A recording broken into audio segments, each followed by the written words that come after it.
E olha, gente, hoje nós vamos falar sobre um momento muito gostoso também que faz a gente agradecer, faz a gente pensar, faz a gente refletir no momento da Santa Missa, é o Salmo. Não é isso, Padre Ulisses? Exatamente, né? Aliás, a salmodia, ela faz parte, talvez, do tipo de oração mais antigo que nós temos, né?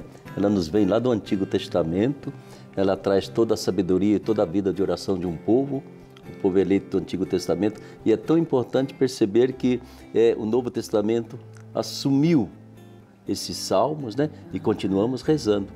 E é tão importante, nós religiosas, não é mesmo? Estamos lá com o nosso livro de salmos todo dia aberto, né? Porque na salmodia, mais do que Deus, a gente falando para Deus, Deus fala para a gente.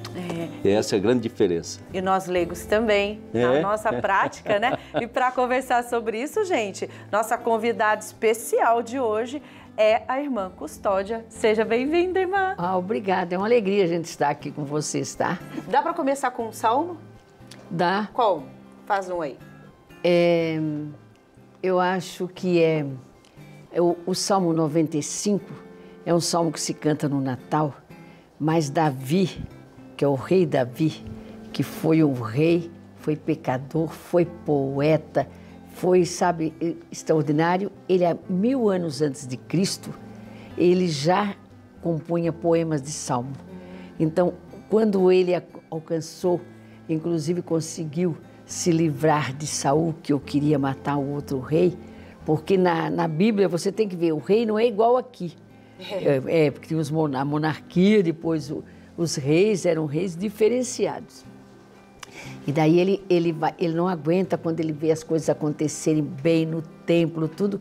Então ele fez aquele poema: cantai um canto novo, cantai ao Senhor. Vocês, cantai um canto novo, cantai ao Senhor.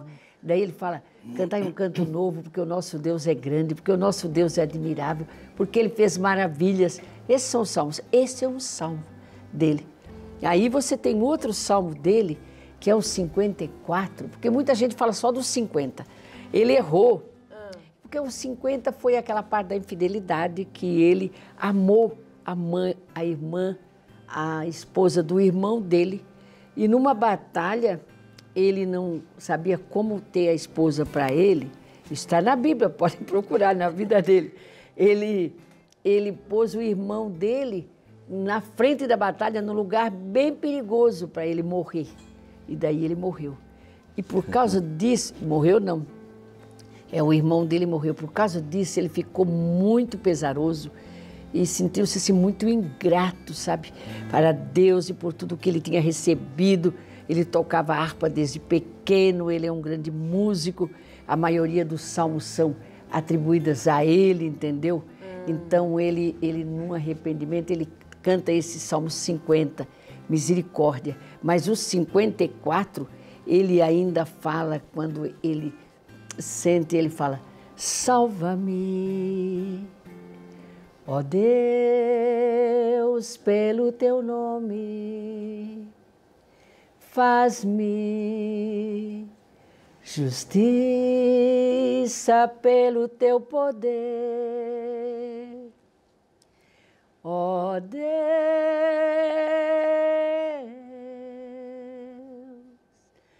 ouve a minha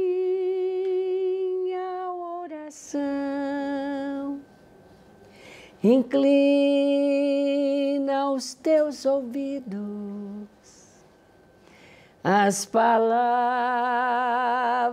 do meu coração, ó Deus,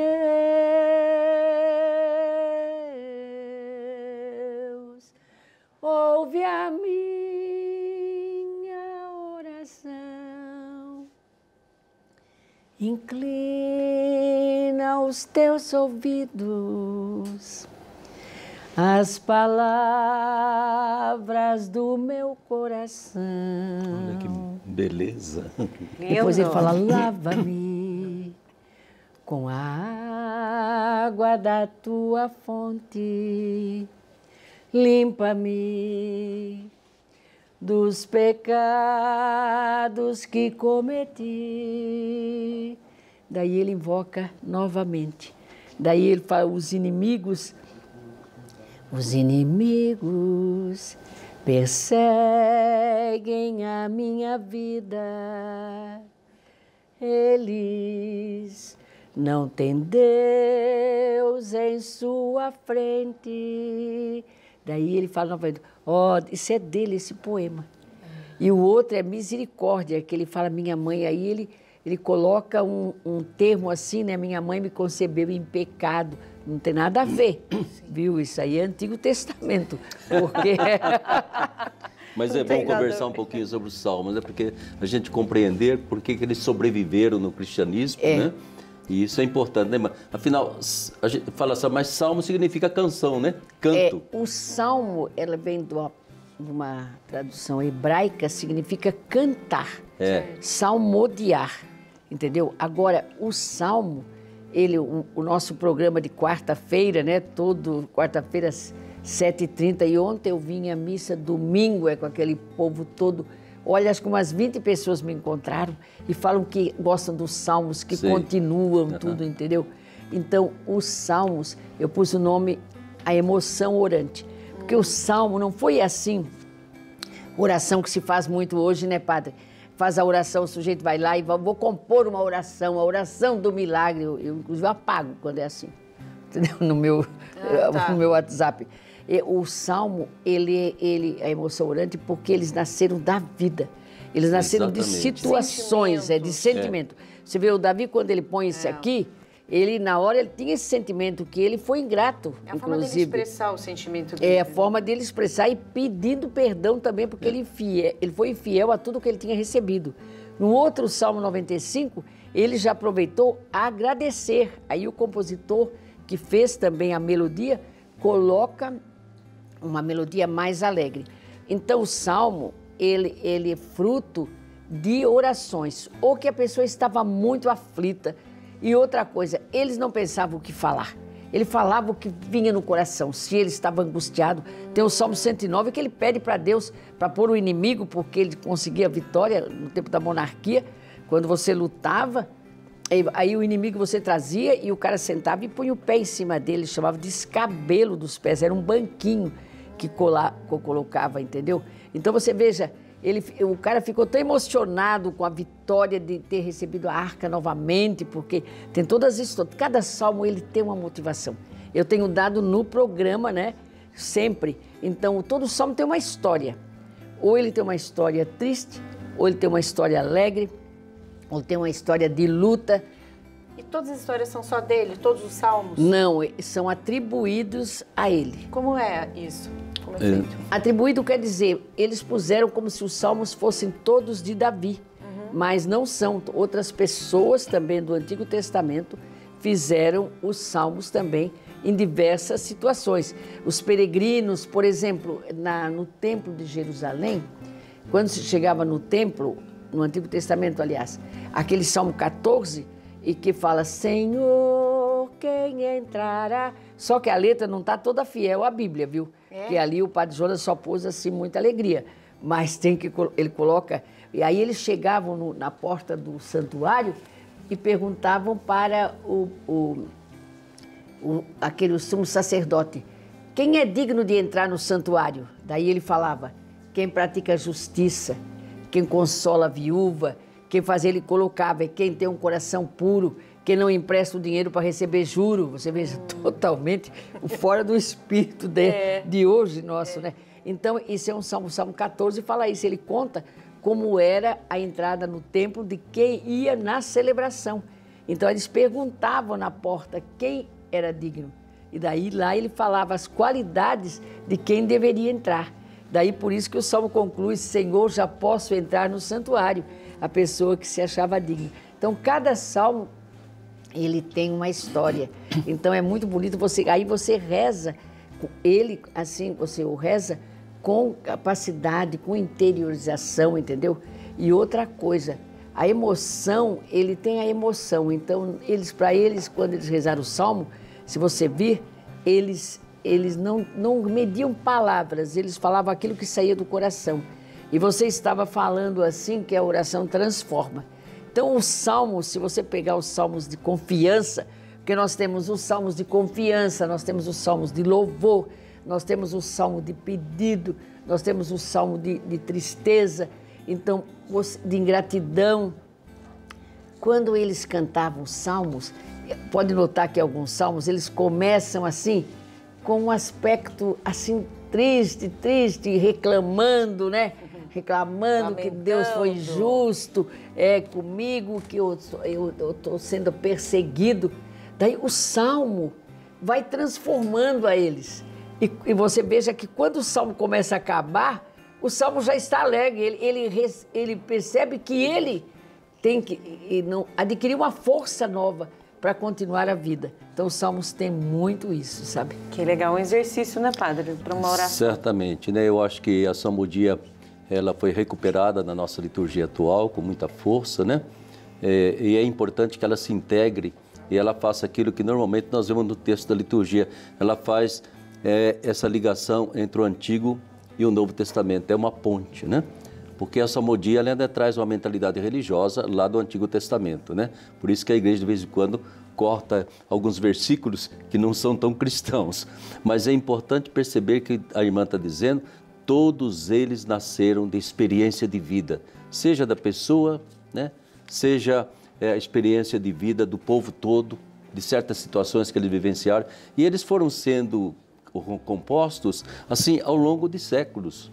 Né? Não foi todo mundo lá, o Davi sentou um dia e fez tudo. Todo mundo junto. Não, foram situações diferentes. No tempo do Davi não havia o templo ainda, né? Então você tem aqueles salmos de peregrinação que a irmã falava. Muito importante perceber então que na salmodia, né, é aquela oração que realmente me conecta profundamente com a vontade de Deus. Né? E daí, padre, eu acho que nós temos que ver a maneira também de cantar. Isso eu tenho falado muito, porque é importante, eu tenho andado por esse Brasil, assim, dando cursos, orientando. O ouvido da senhora dói muito quando a senhora vai em certos lugares, escuta uns salmos meio... Olha, eu procuro explicar e depois também orientar, sabe? Eu acho que é assim, eu defendi na universidade que eu fiz em Bauru, na música, defendi a tese que a música é uma questão genética. É mesmo? É. Aí, foi ótimo essa espontaneidade do salmo. A música é uma questão genética, que ela vem da família. Nós falamos, é um dom de Deus, mas lógico, o dom sai da família, do pai lógico, e da mãe. Então eu fiz uma tese, peguei a família de Beethoven, de Bach, peguei a minha família, peguei a família de Carlos Gomes, peguei a família dessas minhas cantoras que vêm aí no Celebrar Bem. Mas a senhora pegou uma família também para a amostra, aí, uma família que também não é de cantores, né? É, assim, mas aí eu fiz, e teve tudo nos desenhos, porque naquele tempo não tinha assim, os filmes, né? Aí eu fiz tudo nos desenhos, eu pus estrelinhas para representar quem tinha gem para a música, que tinha recebido. Porque ela é genética, ela vem do pai e da mãe. Se você tem um pai... Então eu pus o seguinte, você pode ser casada e você tem só estrelinha na cabeça. Eu pus estrelinha, você não tem estrelinha, mas a música eu identifiquei como estrelinha. Outras pessoas... você casou com um marido que às vezes tem bolinha e estrelinha. Bolinha eu classifiquei para não música, o cara é desafinado, Legal. É aquela tragédia. Jogaram na parede. Eu sou cheia de bolinhas, viu, irmã? Eu só tenho bolinhas, a senhora tá vendo minhas bolinhas? Então, aí quando é assim, o marido tem bolinhas e estrelinhas, ou então um só estrelinha, então um filho, na genética, ele pode conseguir as estrelinhas, por exemplo, do pai, que tinha só estrelinha, e a estrelinha da mãe, que tinha estrelinha e bolinha. Aí sai um filho músico. Uma estrelinha e uma bolinha, qual que é o mais forte? A bolinha é 0. Aí a senhora tem que fazer pós-doc para poder saber. Ô, E irmã. daí dá aquela desafinada que eu falo. Então, às vezes, você tem a pessoa que ele dá... Lá em Santa Cadeira, fala, dá aquela sujada assim na música, mas não é. A gente fala semitonar. Ah, entendi. Que é mais clássico. Sujada na música. É eu que falo isso, entendeu? Entendi. Então, as pessoas... Agora, a pessoa pode melhorar, mas não fica, como diz aquela propaganda, um abraço tempo. Então, a pergunta é, se eu tenho só bolinha, eu posso melhorar? Não fica aquela... Você pode melhorar, mas você não canta no microfone, pelo amor de Deus. Pode deixar. Combinado. Irmã, isso. Porque, pelo amor de Deus, ninguém merece. Esses conjuntos, eu sempre costumo nos cursos orientar. A pessoa, em geral, desafinada, ele quer cantar. Mas você tem que saber, queridos, que na igreja, aí ele fica triste porque ele não pode cantar. Na igreja não tem só o ministério de cantar. Não. Tem o ministério da liturgia, Sim. tem o ministério da recepção na liturgia, tem o ministério da família. Então, cada um deve encontrar, tanto na igreja como no próprio trabalho. Entendeu? Isso. Ô, irmã, ter a bolinha é desejar uma coisa, ter estrelinha é outra, né? É. Quero agradecer a participação da senhora. Foi divertido a gente conversar sobre o salmo, a gente aprendeu bastante. Muito obrigada. Obrigada a vocês, foi uma Aí. alegria, viu? Vamos cantar sempre os salmos. Eu acho que descobrir a alegria. Você, às vezes, na sua família, eu lembro do Juninho, quando ele trouxe o menino dele para casa, a primeira vez, né? Ele chegou em casa, tinha a turma, ele pegou o salmo, já pegou um salmo de louvor. Para agradecer, para Nós- louvar a Deus. Os últimos salmos são todos mais de louvor, sabe? Os últimos. Então, os últimos. Então. Do 90 para diante, todos eles falam da alegria, tudo. Mas depois tem os oracionais. Isso. Então nós vamos hoje dar uma tarefa para você, a partir do Salmo 90 aí, para você louvar a Deus hoje.